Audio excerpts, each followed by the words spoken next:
아버지 병원비, 아들 학자금. 나는 끝내 아내에게 말하지 못했다. 아버지 고독한 가장의 눈물 퇴직 후 시니어의 3대 마음의 병 알고 회복할 수 있는 방법을 전해드리겠습니다. 김영수 씨는 퇴직 후 스스로를 고독 속에 가두었습니다. 이것은 비단 김영수 씨만의 이야기가 아닙니다. 많은 시니어들이 퇴직과 함께 세 가지 마음의 병을 앓게 됩니다. 평생 부장님, 과장님으로 불리다 하루아침에 백수가 됩니다. 내가 더 이상 쓸모없는 존재가 된 것 같은 불안감에 자존감이 바닥까지 떨어집니다. 이 불안감은 잘못된 투자 결정으로 이어질 수 있습니다. 내가 가족을 부양하지 못할까봐, 내가 못났기 때문이라고 스스로를 자책합니다. 김영수 씨처럼 가족에게 짐이 될까봐 오히려 거짓말을 하고 혼자서 모든 것을 해결하려다 더 큰 상처를 남기게 됩니다. 남은 퇴직금으로 과연 몇 년을 버틸 수 있을까? 병이라도 나면 어떡하나?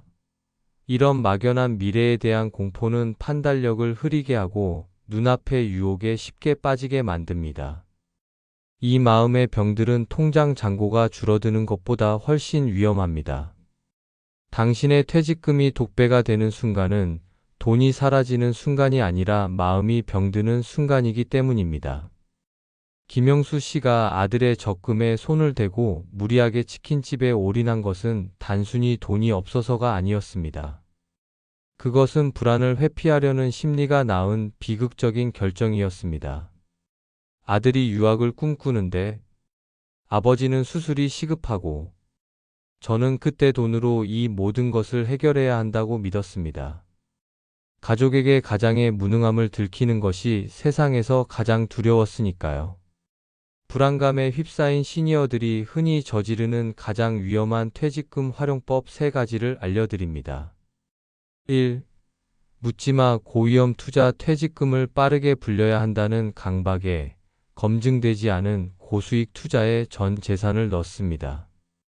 이는 불안을 돈으로 덮으려는 심리적 도박입니다. 2. 준비 안 된 생계형 창업 김영수 씨처럼 막연한 불안감에 나이 들어 할 수 있는 것이라며 충분한 준비 없이 생계형 창업에 뛰어듭니다. 대부분이 실패로 끝나 퇴직금만 날리게 됩니다. 3. 과도한 주변 지인 소비 퇴직 후 자존감 하락을 메우기 위해 주변 지인에게 밥을 사거나 없는 돈의 품위를 유지하려다 퇴직금을 순식간에 탕진하는 경우도 많습니다. 이는 외로움을 돈으로 메우려는 마음의 병입니다. 기억하십시오. 퇴직금 노후 대비라는 공식은 반쪽짜리입니다. 진정한 공식은 퇴직금 잃어버린 마음 건강과 가족의 신뢰를 회복할 수 있는 기회 자금입니다. 이 인식 전환이 당신의 인생을 바꿉니다. 김영수 씨는 파산 직전에 만난 노년 멘토로부터 돈을 불리는 것보다 중요한 것을 배웠습니다. 퇴직금은 무조건 불리는 것이 아니라 마음의 안전망을 구축하는 데 써야 합니다. 1.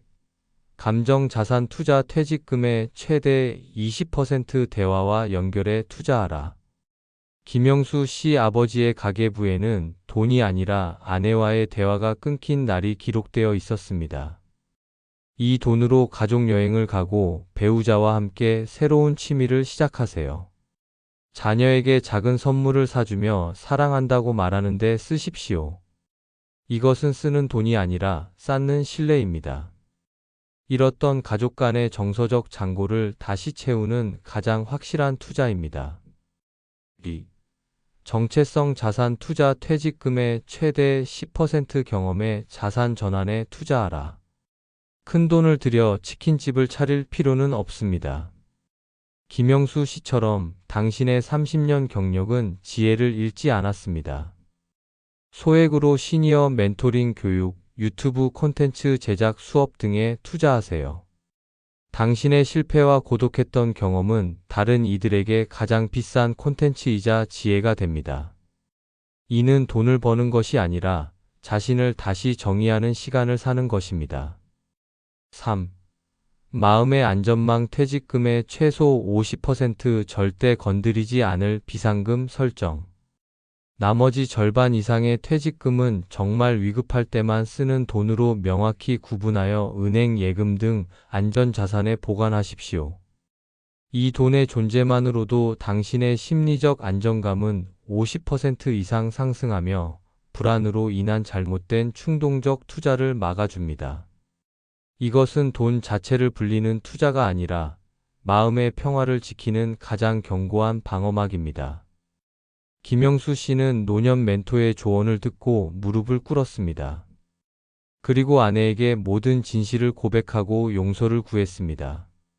아들과도 이분 감성 대화 규칙을 시작하며 잃었던 신뢰를 되찾았습니다.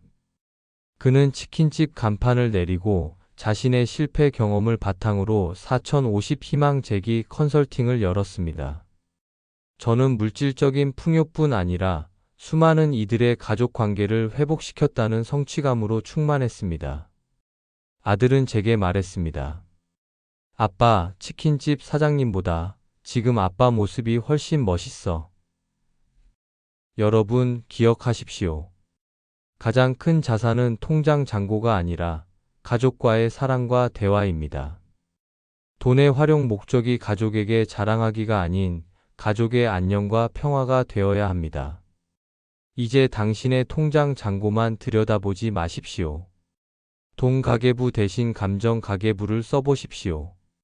매일 밤 배우자와 서로에게 오늘 가장 힘들었던 일과 가장 감사했던 일 두 가지를 기록하는 것만으로도 당신의 불안은 사라지고 마음의 평화가 찾아올 것입니다. 시니어 100세 혜택 연구소는 당신의 마음 건강을 응원합니다. 이 영상이 당신의 인생 이막에 새로운 희망이 되기를 바랍니다. 감사합니다.